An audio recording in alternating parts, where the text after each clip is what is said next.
Bienvenue, chers amis, une fois de plus au programme de l'Odyssée de la prophétie, et nous sommes si reconnaissants pour vous qui êtes venus fidèlement ici à New York.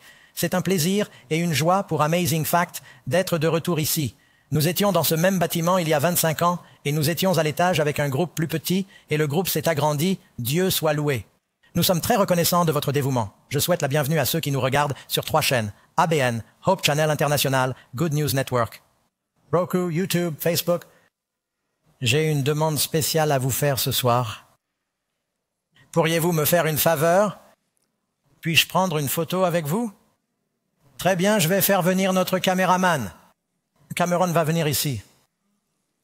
Tant de gens m'ont demandé si je pouvais prendre une photo. Je me suis dit que j'allais prendre une photo avec vous et que je la posterai ensuite sur Facebook. Nous aurons tous une photo ensemble. Alors d'accord, c'est parti. Ne faites pas de signe de la main et ne bougez pas parce que c'est flou. Souriez, ayez l'air vraiment heureux. D'accord?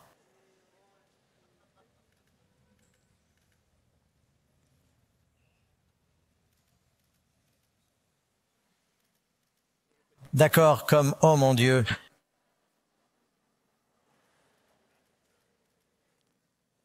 Je suis à New York, je dois poser comme les mannequins.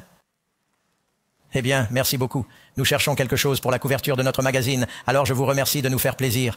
Nous avons passé 1 an et demi à préparer cette série, et c'est tellement excitant d'être en plein dedans en ce moment. Et nous rencontrons tant de gens merveilleux. Je ne veux mettre personne sur la sellette, mais vous savez, l'Assemblée générale des Nations unies se tient en ce moment même. Et nous avons l'honneur d'avoir le Premier ministre de Papouasie-Nouvelle-Guinée avec nous ce soir, et nous lui en sommes très reconnaissants. Karen et moi sommes allés 2 fois en Papouasie-Nouvelle-Guinée et nous nous souvenons qu'à l'aéroport, c'était quelque chose que nous n'oublierons jamais. C'est un pays merveilleux. Quoi qu'il en soit, nous avons ce soir une étude qui porte sur le sujet le plus important. Il s'agit de la vie. Mais pour comprendre le sujet de la vie, il faut parfois comprendre quelque chose de la mort, parce que je pense que tout le monde sait que certaines choses dans la vie sont certaines, l'une d'entre elles étant les impôts et la mort. Nous n'aimons pas penser à la mort, mais pour le chrétien croyant à la Bible, il n'y a pas lieu d'avoir peur. Vous savez, la Bible dit que les chrétiens ne meurent pas. La vie éternelle commence maintenant. Jésus a dit que le royaume des cieux était proche. Et tandis qu'un chrétien peut dormir, comme le dit la tombe, repose en paix, c'est temporaire. Amen. Mais il y a beaucoup de malentendus. Et ne pas savoir ce que la Bible enseigne sur la mort peut vous préparer à une grande déception dans les derniers jours. Et c'est pourquoi notre leçon intitulée « Les esprits d'Armageddon » est très importante. Commençons par un fait étonnant. La reine Victoria d'Angleterre était très proche du prince Albert, ils ont eu plusieurs enfants, mais ils ont toujours été intrigués par les voyants et les médiums. Par les médiums et les voyants, qui pouvaient ostensiblement communiquer avec les morts. Ils ont tous 2 participé à des séances de spiritisme dans la résidence royale. Après la mort du prince Albert, un jeune homme, un médium de 13 ans, nommé Robert James Lee, a affirmé qu'au cours d'une séance de spiritisme, il avait reçu un message de la part d'un médium. Il a prétendu qu'au cours d'une séance de spiritisme, il avait entendu le prince Albert et qu'il avait un message pour la reine Victoria. Intrigué, vous savez, si vous recevez un message de quelqu'un que vous aimez de l'autre côté, vous êtes prêts à croire n'importe quoi. Ils ont invité ce jeune homme.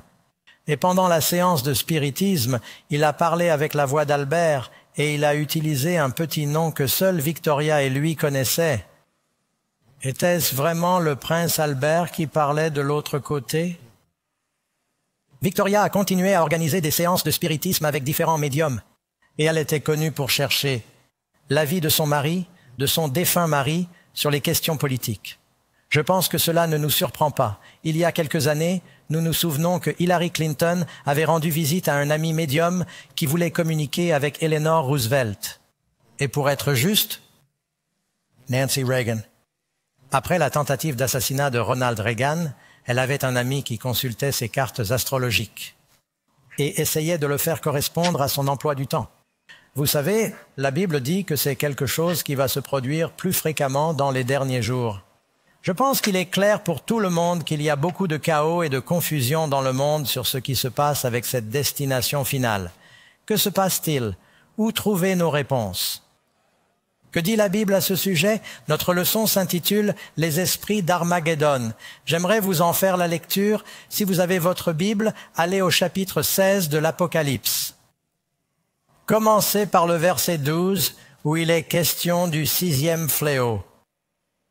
Le 6e ange versa sa coupe sur le grand fleuve, l'Euphrate, et ses eaux tarirent. Je trouve intéressant que l'Euphrate soit à sec. C'est pour préparer le chemin des rois de l'Orient. Je vis 3 esprits impurs, semblables à des grenouilles, sortir de la bouche du dragon, de la bouche de la bête et de la bouche du faux prophète. Car ce sont des esprits de démons qui font des prodiges, des miracles, et qui vont vers les rois de la terre et le monde entier, afin de les rassembler pour le combat du grand jour du Dieu Tout-Puissant. Et juste après cela, si vous avez une lettre rouge dans votre Bible, les mots de Jésus disent « Voici, je viens comme un voleur. Heureux celui qui veille et qui garde ses vêtements, de peur qu'on ne marche nu et qu'on ne voie sa honte. » Vous vous souvenez que lorsque nous avons parlé de la seconde venue, la première chose que le Christ a dite était « Prenez garde que personne ne vous séduise. Prenez garde à ce que personne ne vous trompe.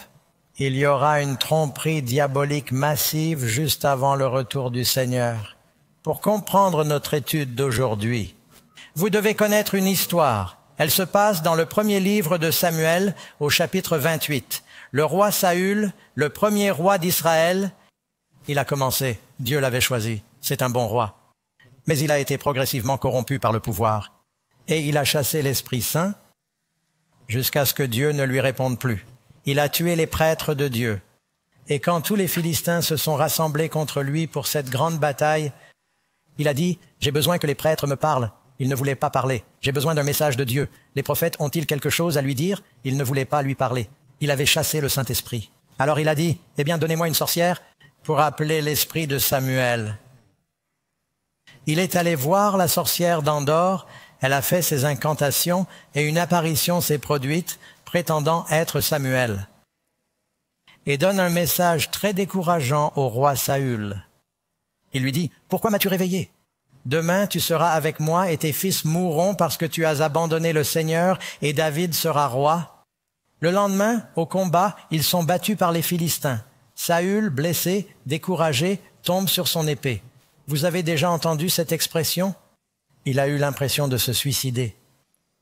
Il a chassé le Saint-Esprit comme Judas qui s'est pendu. Et vous pouvez lire dans la Bible l'histoire d'Ahitophel qui a trahi David.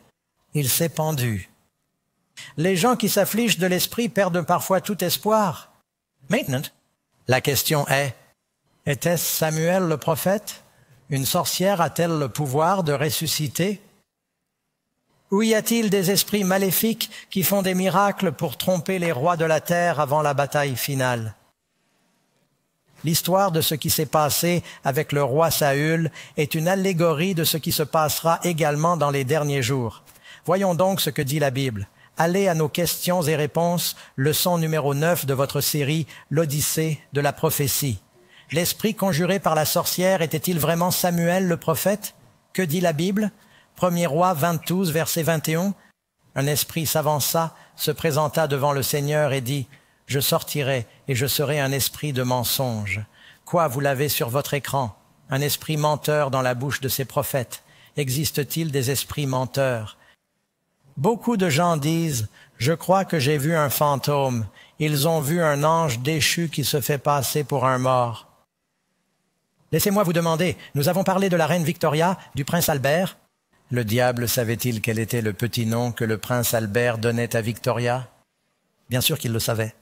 Le diable a beaucoup d'informations internes sur vous.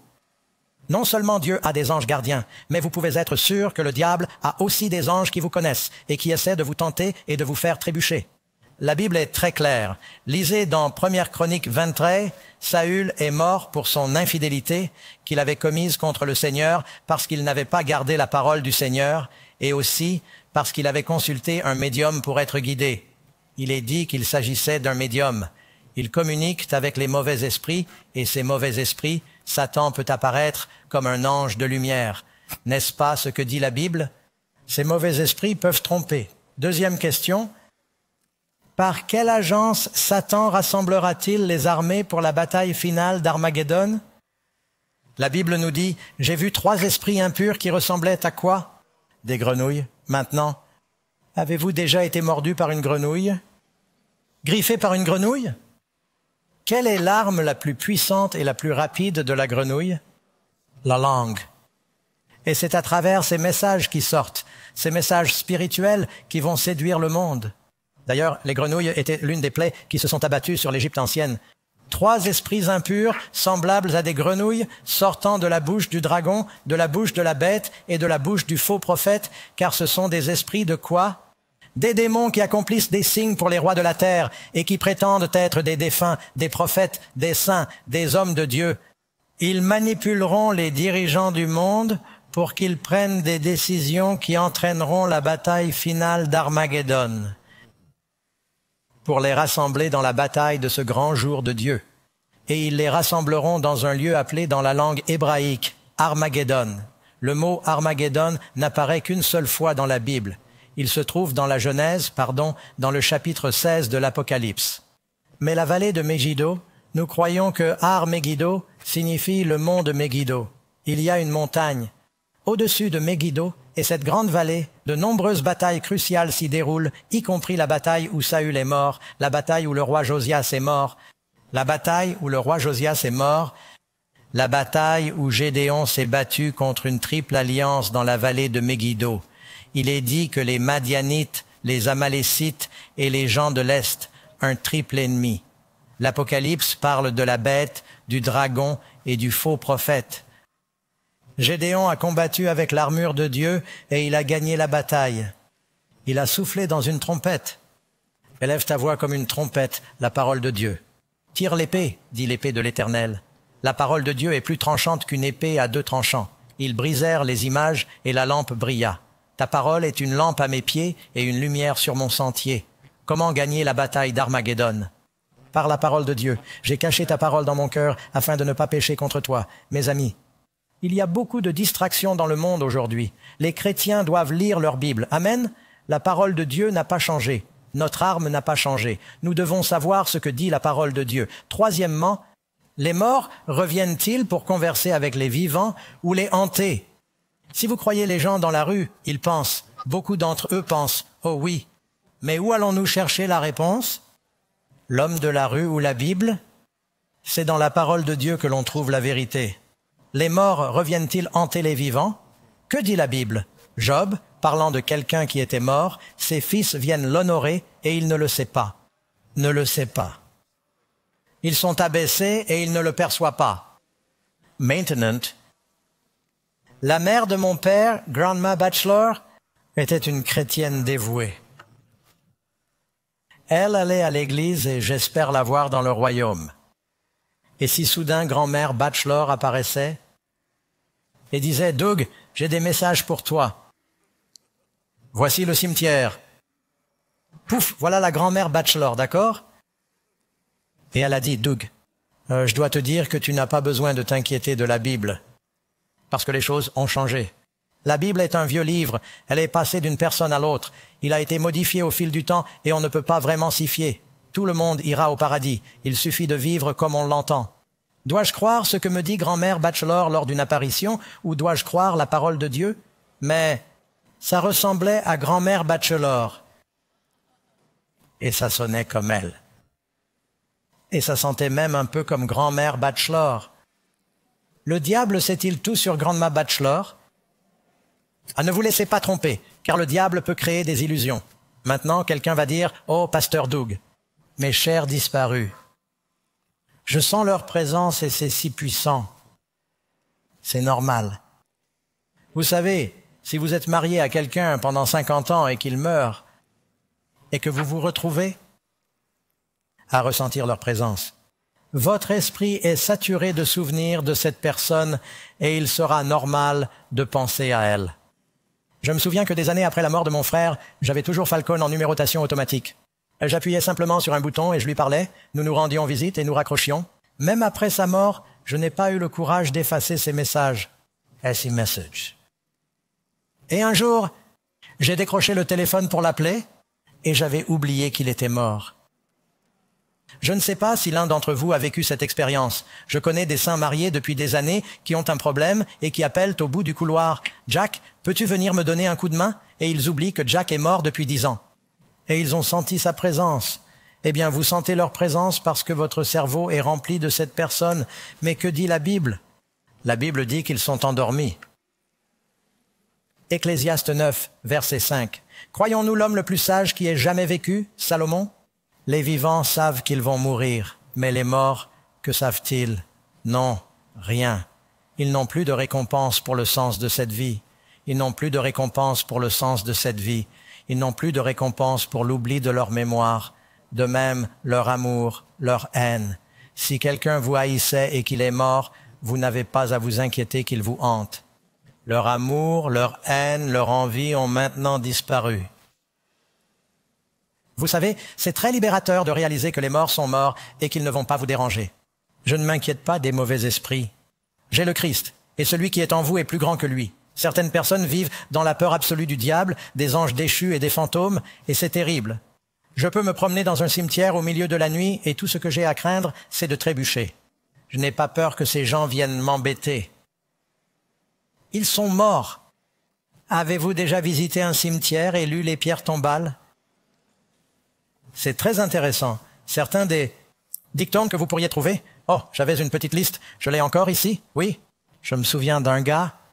Il a mis sur sa tombe. Arrête-toi, mon ami, quand tu passes. Tel que tu es aujourd'hui, tel que j'étais autrefois, comme je le suis maintenant, tu le seras bientôt. Prépare-toi à me suivre. Un jour, en rentrant de l'école, un jeune homme traversait le cimetière et après avoir lu ce texte, il a sorti un crayon de son sac et a écrit sur la pierre tombale « Pour te suivre, je ne serai pas satisfait tant que je ne saurai pas exactement où tu es allé. » Certaines personnes ont le sens de l'humour, même sur leur pierre tombale. Je crois que c'est le docteur James Dobson qui a dit que son père avait dit à sa mère « Quand je mourrai, je veux que tu mettes sur ma pierre tombale. Je lui ai dit que j'étais malade. » Voici le corps. C'est ce qu'on peut lire sur une pierre tombale à Nantucket, dans le Massachusetts. Ici repose le corps du vieil homme Pease, enterré sous les fleurs et les arbres. Mais Pease n'est pas là juste la cosse. Pease s'est fait décortiquer et il est allé vers Dieu. Ce n'est pas tout à fait correct d'un point de vue théologique. Vous savez, beaucoup d'entre eux disent R.I.P. Que veut dire R.I.P.? Repose en paix. C'est plus correct d'un point de vue théologique. Que se passe-t-il lorsqu'une personne meurt? Elle dort, d'un sommeil sans rêve. Vous pouvez lire dans l'Ecclésiaste 9, verset 10. « Ils n'auront plus jamais part à ce qui se fait sous le soleil, car il n'y a plus ni travail, ni ouvrage, ni quoi que ce soit d'autre.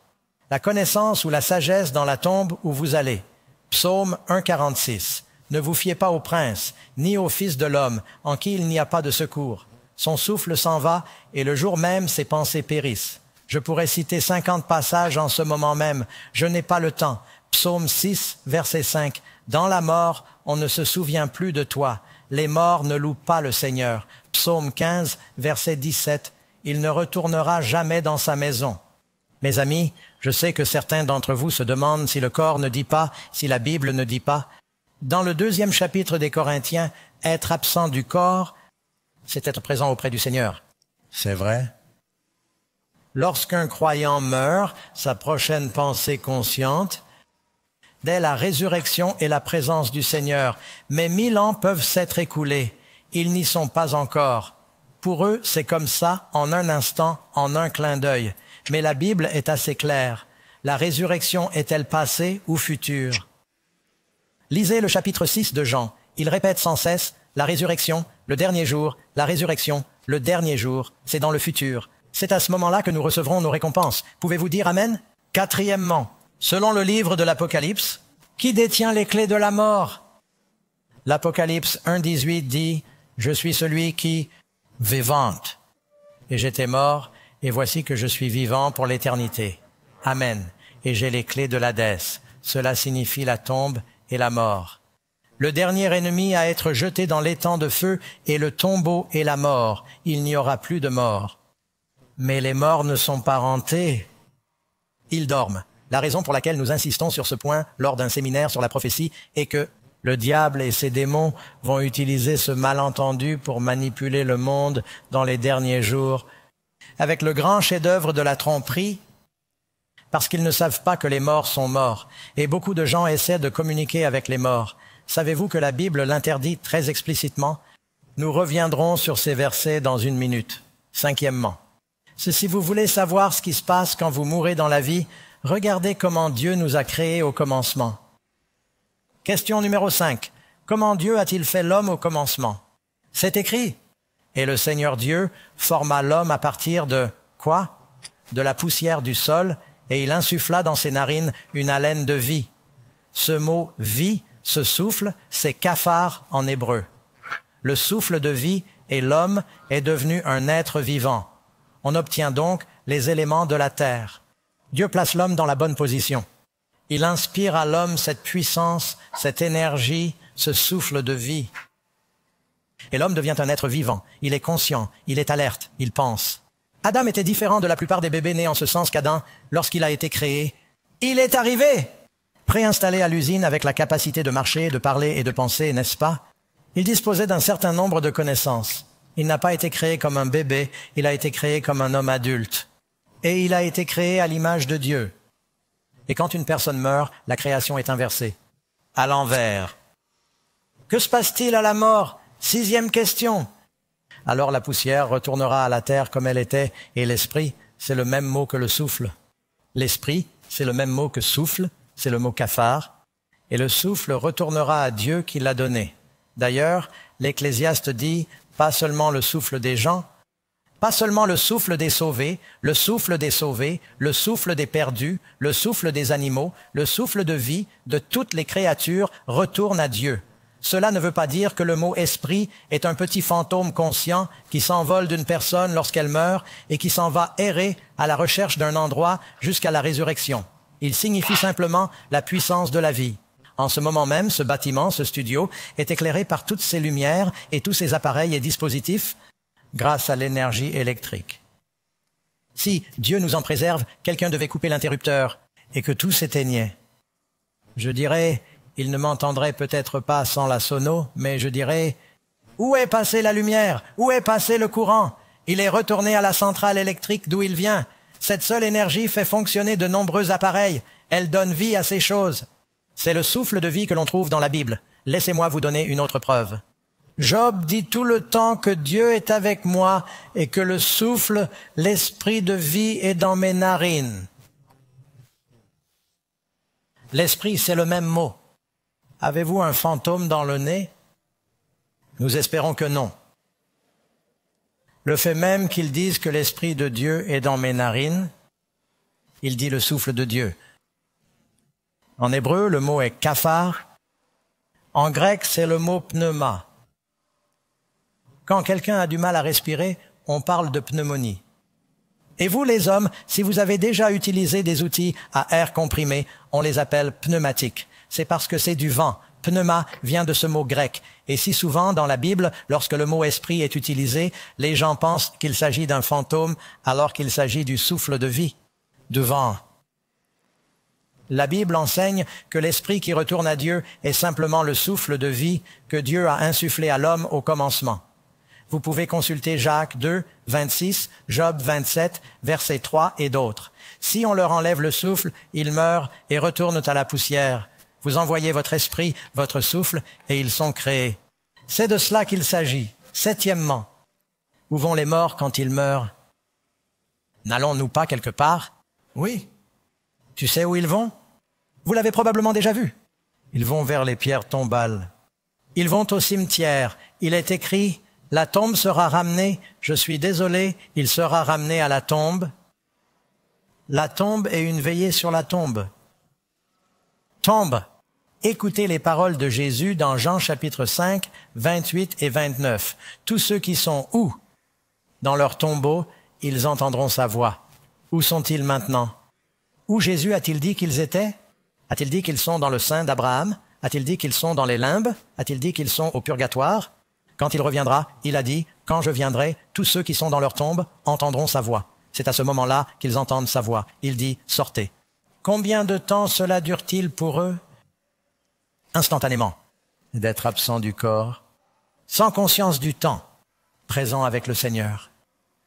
Mais la Bible dit que le Seigneur descend du ciel et que les morts en Christ ressuscitent. Amen. Et que nous sommes enlevés pour le rencontrer dans les airs.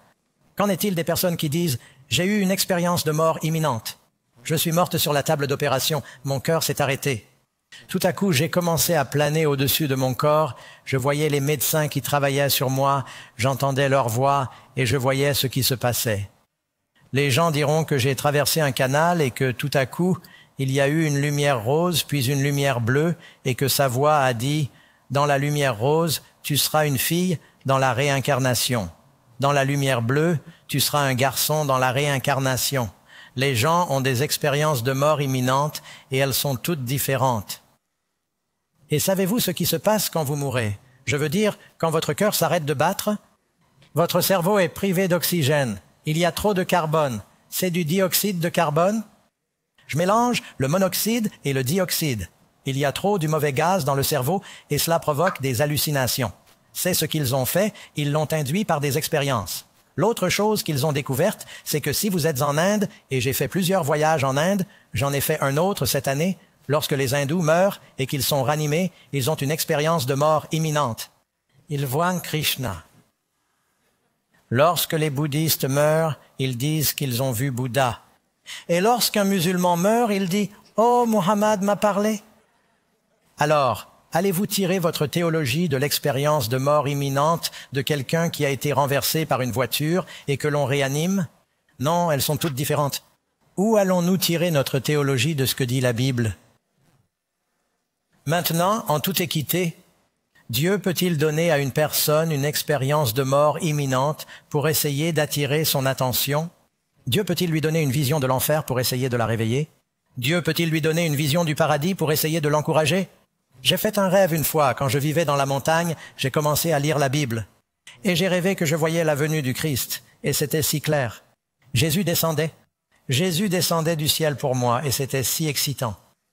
Et il conduisait une auto-tamponneuse. Combien de personnes savent ce qu'est une auto-tamponneuse dans une salle de jeu? Ils avaient l'habitude de les avoir à Atlantic City. Vous savez, il y a un truc électrique au-dessus. Quand j'étais enfant, ce qui m'amusait le plus, c'était de conduire une auto-tamponneuse et de pouvoir percuter d'autres voitures. Des collisions illimitées et gratuites. Pour un enfant, pour un garçon, c'était le paradis.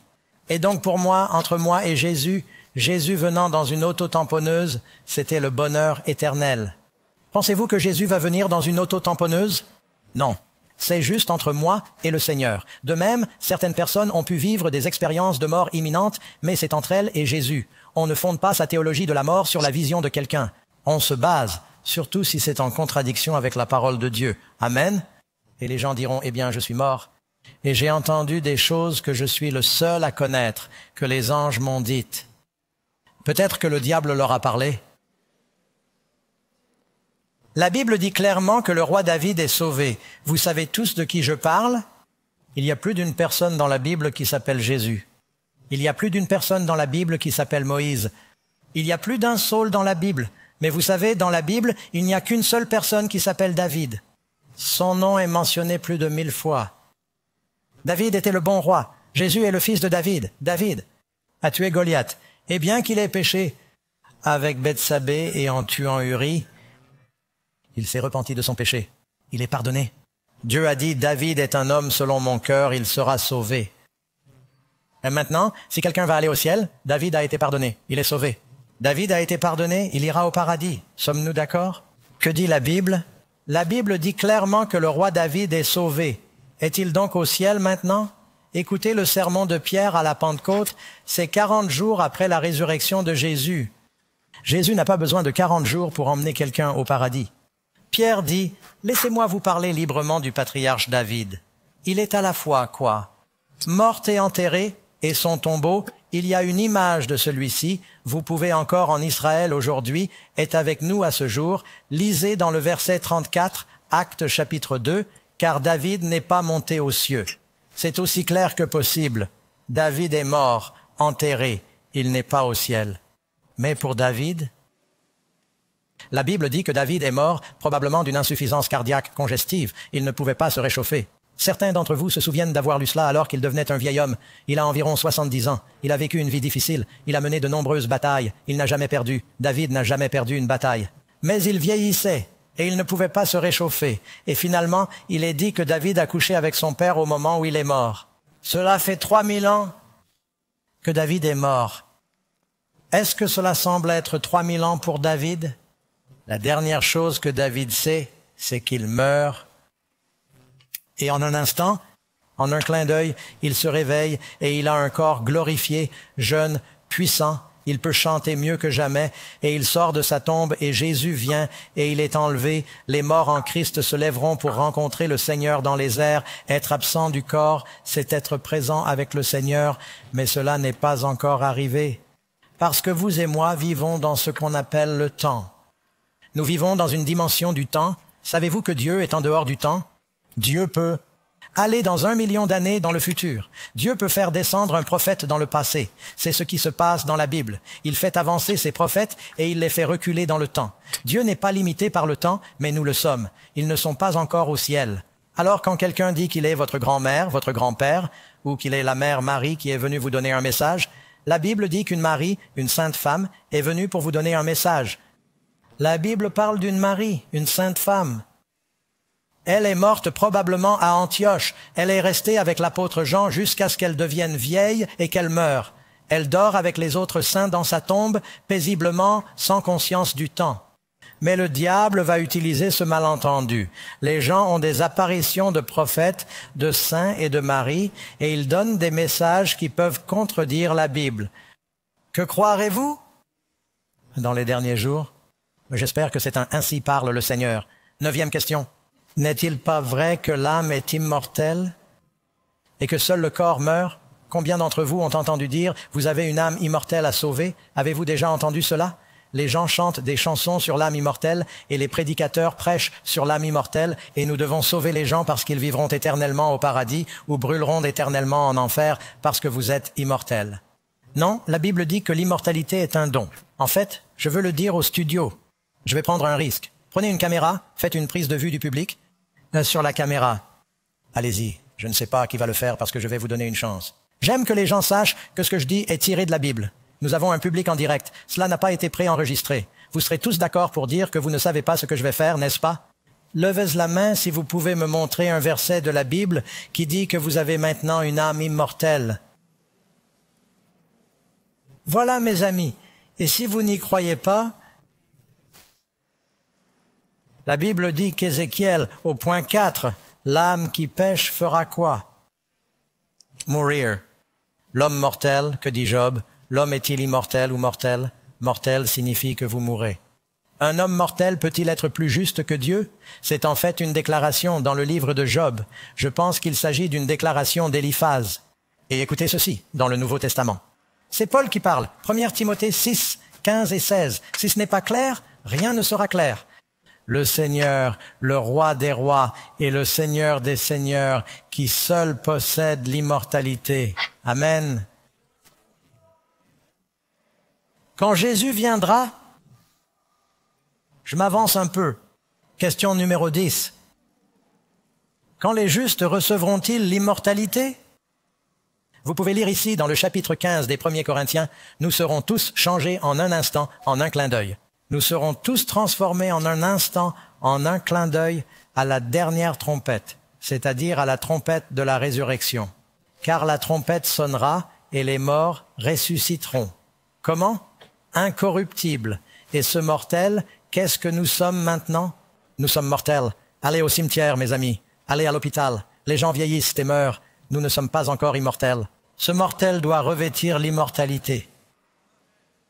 Vous savez, le diable essaie de bombarder notre culture de fausses informations.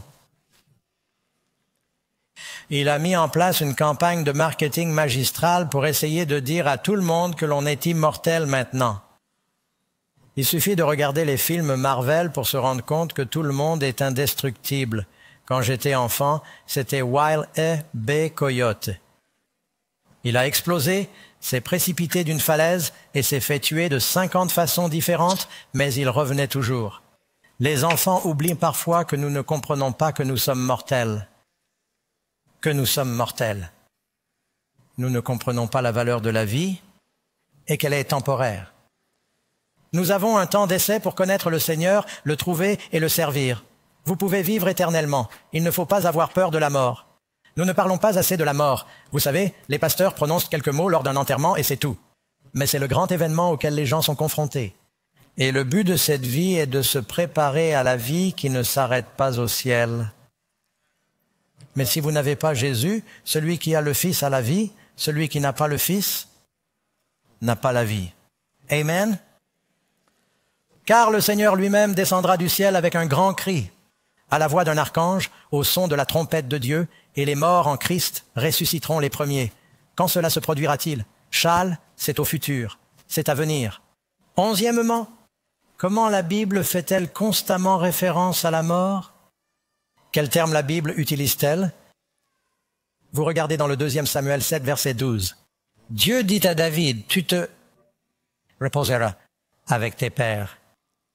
La Bible dit dans Matthieu que les tombeaux s'ouvrirent et que beaucoup de corps des saints qui s'étaient endormis ressuscitèrent. Il faut que je parle de cela rapidement avant de continuer. Lorsque Jésus est mort sur la croix, c'était un jour sombre. Il a dit, c'est fini. Et il y a eu un grand tremblement de terre. Et beaucoup de tombeaux des saints, c'est Matthieu chapitre 27, je cite, « Beaucoup de tombeaux des saints qui dormaient, leurs tombes ont été secouées pendant ce tremblement de terre. Et après la résurrection de Jésus, ils sont sortis de leurs tombeaux. » Il n'est pas dit tous, il est dit beaucoup. Il ne s'agit pas d'une résurrection universelle autour de Jérusalem. Il s'agit d'une petite résurrection locale où Jésus a pris une poignée de saints, peut-être Jean le Baptiste, peut-être Isaïe ou Jérémie. Peut-être Isaïe ou Jérémie. Ils sont morts autour de Jérusalem. Il les a emmenés au ciel en guise de trophée. Mais il s'agit d'une résurrection locale. Elle n'est même pas mentionnée par Marc, Jean ou Luc, seulement par Matthieu. Une poignée de saints sont sortis de leur tombe et ont parcouru la ville pour témoigner aux autres que Jésus était le Messie. Lorsque le Christ est monté au ciel le dimanche matin, ils sont montés avec lui. Mais que faisait-il avant cela? Il dormait. N'est-ce pas ce qui est écrit? Regardez ceci. Lazare, Jean chapitre 11. Vous connaissez l'histoire. L'un des amis les plus chers de Jésus s'appelle Lazare. Il est malade. Et les disciples disent, « Nous avons un message, Jésus. Ils sont en Galilée, à des kilomètres au nord. » Et ils disent, « Ton cher ami Lazare, Jésus avait l'habitude de rester dans la maison de Marthe et Lazare, frères et sœurs, la plus jeune sœur s'appelant Marie à Béthanie. Ils lui ont dit d'aller le voir. Et Jésus tarde. Plusieurs jours plus tard, ils disent, « Nous n'y allons pas. » Je veux dire, « Jésus, tu as guéri tout le monde. Et Lazare ?» Et Jésus dit, « Lazare dort. » Et ils ont dit, « Oh, eh bien c'est bien qu'il dorme. Peut-être qu'il ira mieux. » Et Jésus a dit, « Non, non, Lazare est mort. » Il a parlé de mort. Il a dit, « Notre ami Lazare dort. » Et puis il a dit, « Lazare est quoi? » Mort. Mais Jésus avait prévu quelque chose de spécial pour Lazare. Il est allé de la Galilée jusqu'à Béthanie. À ce moment-là, Lazare était enterré et mort depuis 4 jours. La décomposition avait déjà commencé.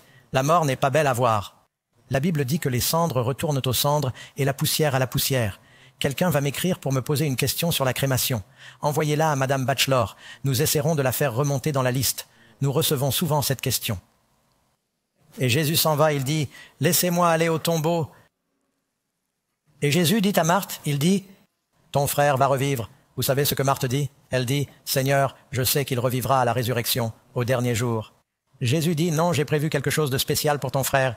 Laisse-moi aller au tombeau. » Et tout le monde vient. Ils disent, « Oh, Jésus est allé pleurer au tombeau de Lazare. Il est dans une grotte, un peu comme le tombeau dans lequel Jésus sera enterré plus tard. Une pierre recouvre l'entrée de cette grotte. » Et Jésus est là. Un certain nombre de Juifs et la famille se sont rassemblés. Et Jésus dit, « Roulez la pierre. » Marthe dit, « Seigneur, ce n'est pas une bonne idée. Il est mort depuis 4 jours et ça va sentir très mauvais. » Il dit, « Ne t'ai-je pas dit que tu devais me faire confiance? » Elle dit, « Fais ce qu'il dit. » Alors des hommes forts ont pris des leviers et ils ont roulé cette énorme pierre et ils pouvaient probablement faire sortir les vapeurs et saler leur sens.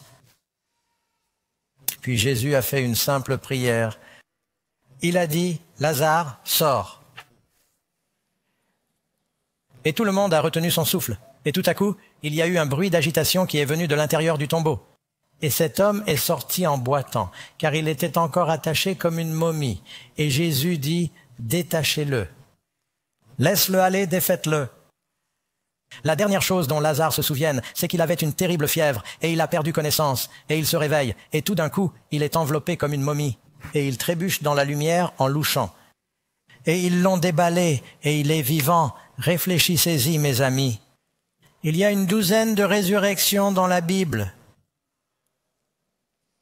Il y a la fille de Jaïr. Paul ressuscite Eutychus. Pierre ressuscite Dorcas.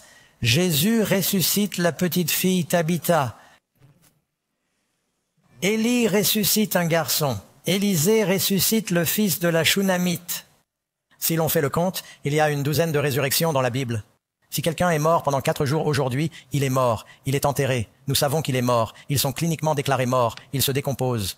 Et tout d'un coup, sous les yeux des témoins, elle ressuscite. Toutes les agences de presse du pays envoyaient leurs reporters et ils lui plantent leur micro dans le visage. Et la première question qu'ils poseraient serait « Qu'avez-vous vu ?» À quoi ressemblait la situation? Où êtes-vous allé? Qu'a dit Lazare? Rien. Pourquoi?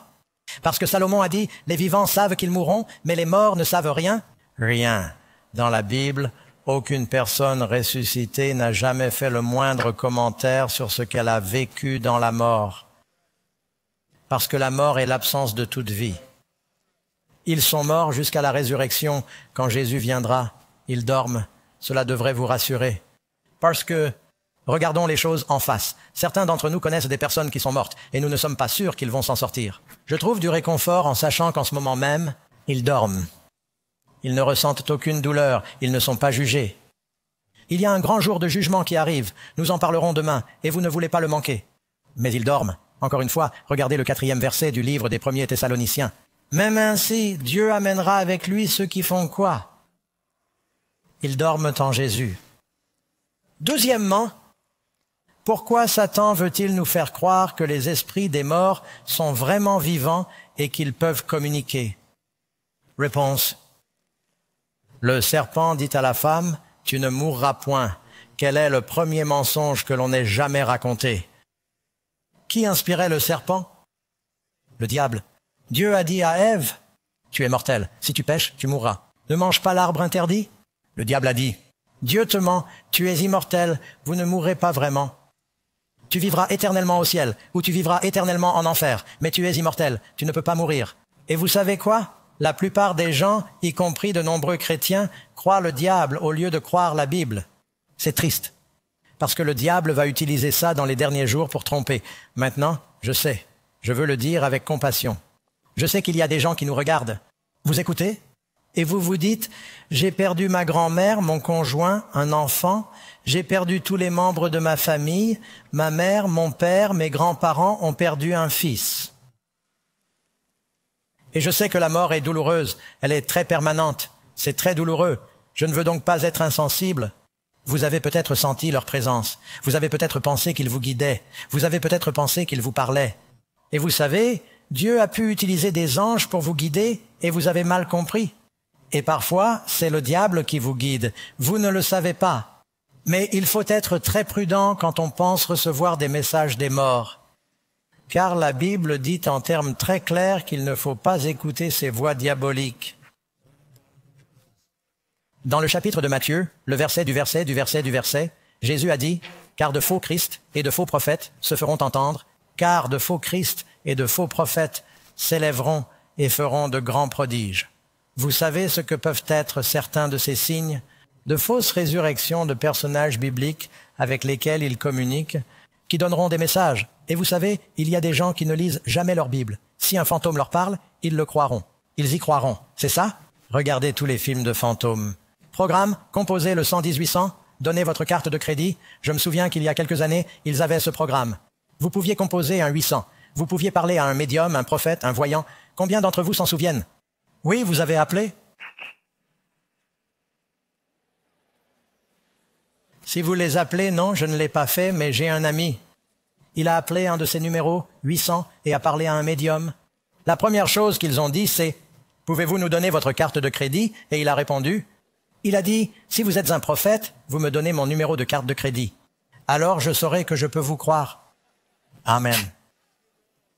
De faux Christ et de faux prophètes se lèveront et feront de grands signes et des prodiges pour tromper, si possible, même les élus. Jusqu'à quel point les tromperies du dernier jour seront-elles convaincantes? Si convaincantes que même les élus, le peuple de Dieu, se diront « Waouh, c'est convaincant ». Mais nous n'allons pas nous fier à ce que nous voyons. Nous n'allons pas nous fier à ce que nous ressentons.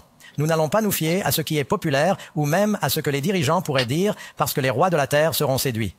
Nous allons dire « Voici ce que dit la parole de Dieu ».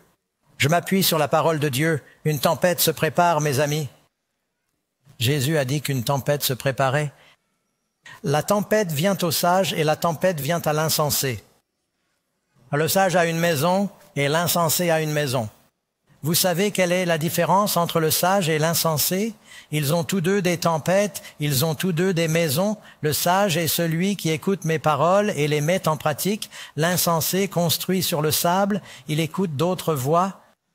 Construire sur le roc de la parole immuable de Dieu est le seul moyen pour nous d'être en sécurité, mes amis. Amen.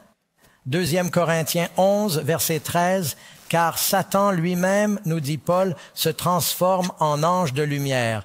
Il va même se faire passer pour le Christ. » Il peut se faire passer pour un ange. Le diable sait comment se présenter et il citera la Bible. N'a-t-il pas cité la Bible à Jésus lorsqu'il a été tenté? Il n'est donc pas étonnant que ces ministres se transforment eux aussi en ministres de justice dont la fin sera conforme à leurs œuvres. 13e point, quelle sera l'efficacité de l'utilisation de ces mauvais esprits par Satan dans les derniers jours? Réponse: le serpent des temps anciens, appelé le diable et Satan, qui séduit combien de personnes? Le monde entier. Mes amis, je vous le dis, j'ai voyagé dans le monde entier. Et j'ai trouvé, et je sais quelque chose sur les croyances religieuses des gens du monde entier. Cela m'intéresse beaucoup. C'est mon étude numéro 1, vous savez, pour savoir ce que les gens croient. Je crois en la Bible, mais cela m'intéresse. Je veux savoir comment atteindre les gens. Et je peux vous parler de l'ère, de l'islam. Je peux vous parler de l'hindouisme. Je peux vous parler du yoga, du bouddhisme, le jainisme, le sikhisme. Je peux vous parler de nombreux, de cultes des ancêtres, en Afrique. Je peux vous parler d'un grand nombre de religions différentes. Vous savez, pratiquement toutes ces religions croient que l'on peut communiquer avec les morts et que les morts communiquent avec nous. La Bible dit que les morts ne savent rien. Ils sont morts. Existe-t-il des voix spirituelles qui transmettent des messages? Oui. Le diable a été chassé du ciel. Il a entraîné avec lui un tiers des étoiles, Satan et ses anges. Aujourd'hui, il y a 8 milliards de personnes dans le monde et tout le monde a un ange gardien. Il y a des milliards de bons anges. Il y a probablement des milliards de mauvais aussi. Satan est descendu avec un grand pouvoir de tromper. Vous pouvez lire dans l'Apocalypse, au chapitre du verset 2, en parlant de Babylone, la puissance corrompue. Babylone, la plus grande, est tombée et est devenue la demeure de quoi? Des démons et la prison de tous les esprits mauvais. Dieu a de bons anges et il y a de mauvais anges qui séduisent. Et il est dit, par vos sortilèges, toutes les nations, combien de nations? Mes amis, le monde entier va être pris dans cette tromperie. Vous êtes venus à ce séminaire où vous le regardez en ce moment et c'est un rendez-vous divin. Dieu ne veut pas que vous soyez trompés parce qu'il vous aime. Amen. Il veut que vous compreniez ce sujet afin que vous ne soyez pas pris par surprise. Eh bien, que dit la Bible? Comment, numéro 14, comment Dieu considère-t-il ces miracles des mauvais anges? Je marchais dans la rue vers l'hôtel. C'est juste au coin de la rue. J'espère que vous ne chercherez pas l'endroit.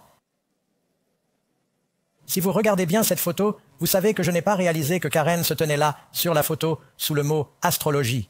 Sur la photo, sous le mot « astrologie ». On dirait presque que l'esprit de Madame Bachelor était sur la photo. Je suis désolé, ma chère, mais c'est juste son reflet. Ce n'était pas une apparition. Mais si vous pensez que ce n'est pas pertinent, c'est juste au coin de la rue où je loge. L'astrologie, et vous regardez en bas, ils ont des cartes de tarot. Et ils ont « Nous allons lire vos lignes de la main ». Et il y a des gens devant. Et vous savez quoi? Il y a des gens en costume de Wall Street. Vous pensez qu'ils sont éduqués. Ils vont dans ces endroits. pour obtenir des conseils. Et je pensais que c'était juste pour, vous savez, la populace de la société. Mais il y a des leaders. Dans l'Apocalypse, les rois de la terre sont trompés, comme le roi Saül et d'autres qui consultent. Et vous savez, je peux comprendre que certaines de ces personnes en position de leadership soient accablées.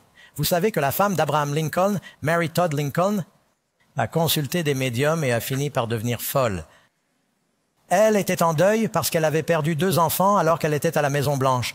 Et puis, bien sûr, tous les morts de la guerre de sécession, et elle a commencé à consulter des médiums. Finalement, les démons se sont emparés d'elle et son fils a dû la placer dans un asile. Les personnes occupant des postes élevés sont soumises à de fortes pressions et cherchent des réponses. Et certains d'entre eux pensent qu'ils obtiendront leurs réponses dans le monde des esprits. Cela se produira dans les derniers jours. Ne vous laissez pas tromper. Les mauvaises fréquentations corrompent les bonnes habitudes. Éveillez-vous à la justice et ne péchez pas, car certains n'ont pas la connaissance de Dieu. 1 Corinthiens 15, versets 33 et verset 34. Paul nous dit, 1 Timothée chapitre 4, verset 1, « Certains ». Même dans l'Église, Paul écrit à l'Église, « Certains s'éloigneront de la foi en s'attachant à des esprits séducteurs et à des doctrines de démons. » Les gens disent, « Eh bien, je sais ce que dit la Bible, mais un ange m'est apparu et m'a dit quelque chose de différent. » C'était peut-être un ange, mais pas un bon. Éphésiens 5, 11.